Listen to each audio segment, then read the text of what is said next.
एक बड़ा ही अफसोस का वाक़या जो है वो लोरन में नंदीछूल जो विलेज है, इसकी जो पीछे डोक के पास घर था, वहाँ स्लाइड आने से 7 एक ही फैमिली के जो मेंबर्स थे वो इस दुनिया से चले गए।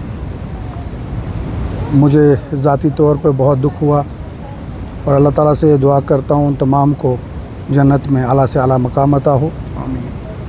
ये बहुत ही एक दुख की, गम की वक्त है, ना कि लोरन के लिए, पूरी की पूरी हवेली कॉन्स्टिट्यूंसी के लिए और पूरे जम्मू कश्मीर के लिए। जंतर मंतर दिल्ली के अंदर जब हमारा प्रोटेस्ट वहाँ चल रहा था, उस वक्त हमारे पास ये खबर आई और उसी वक्त मैंने ऑनरेबल चीफ मिनिस्टर जनाब उमर अब्दुल्ला साहब से बात की वहाँ पे, और उन्होंने उसी वक्त हिदायत तमाम डिपार्टमेंट के ऑफिसर्स को दे दी कि मौके पे आप जाके देखिए क्या है, किस तरीके से रिलीफ का जो है वहाँ पे हो सके।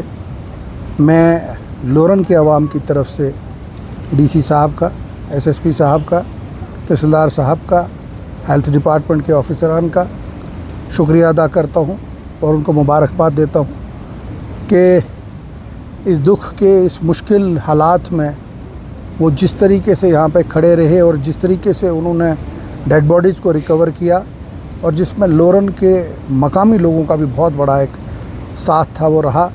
घर वालों को एक राहत मिली कि कुछ घंटों में ही डेड बॉडीज़ जो वहाँ से निकाल ली। Honourable chief minister Omar Abdullah sahab से जब वहाँ पे बात हुई तो उन्होंने 6 लाख रुपए जो है वो तमाम जो मारे गए हैं उनके लिए जो है वहाँ से अनाउंस किया, और उन्होंने कहा वो हो, जिसके लिए डिपार्टमेंट ने कार्रवाई कर दी है। डिपार्टमेंट ने अपनी डिटेल्स बना ली हैं।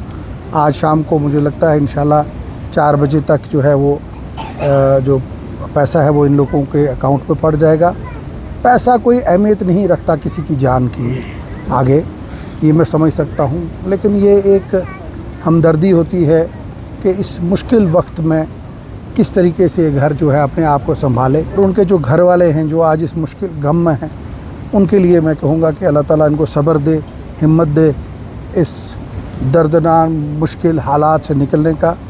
साथ ही साथ मैं ऑनरेबल एमपी मियां अल्ताफ़ साहब का शुक्रिया अदा करूँगा।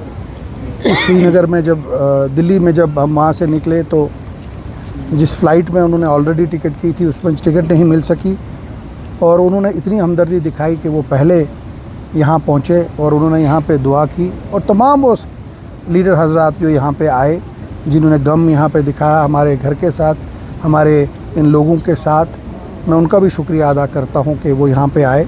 यहाँ पे 2 सोलर लाइट्स के लिए मैंने अभी फ़ोन किया, क्योंकि लोग यहाँ पे आ रहे हैं, न्याज़ वगैरह का प्रोग्राम है, तो यहाँ लाइट नहीं है। पिछले 3 दिनों से लाइट बंद है। उसके लिए भी मैंने ऑनरेबल चीफ मिनिस्टर साहब से गुजारिश की है कि पिछले आज 4था दिन है कि वो लाइट नहीं यहाँ पे पहुँची, तो उन्होंने मुझे अश्योर किया कि आज शाम तक या कल 12 बजे तक वो लाइट को रिस्टोर करेंगे। देखिए, कुछ न कुछ हमें सोचना पड़ेगा कि जब भी हमारी कहीं पे 4 पोल 6 पोल गिर जाते हैं, क्या वजूहत है कि लाइट 2-2 दिन 3-3 दिन बंद हो जाती है। इसको हमें देखना पड़ेगा, क्योंकि लाइट से पानी बंद हो गया है। आज पुंछ के शहर में पानी नहीं है। जहाँ जहाँ लिफ्ट स्कीमें गाँव में थी वो सारी बैठ गई हैं। पानी की सप्लाई लाइन जो है वो टूट गई है। तो हमें सोचना पड़ेगा क्या वजह है कि क्यों ये वजह से डिले पे डिले हो रहा है। और कुछ न कुछ मैं समझता हूँ आने वाली मीटिंग जो कश्मीर के अंदर होगी, ऑनरेबल चीफ मिनिस्टर साहब से भी मैं ये बात करूँगा कि कुछ न कुछ कदम ऐसे हटाए किए जाए कि कोई यहाँ पे रिस्टोरेशन का जो काम है जल्द से जल्द हो, और इसमें और तेज़ी लाने की ज़रूरत है और इसको बेहतर बनाने की ज़रूरत है।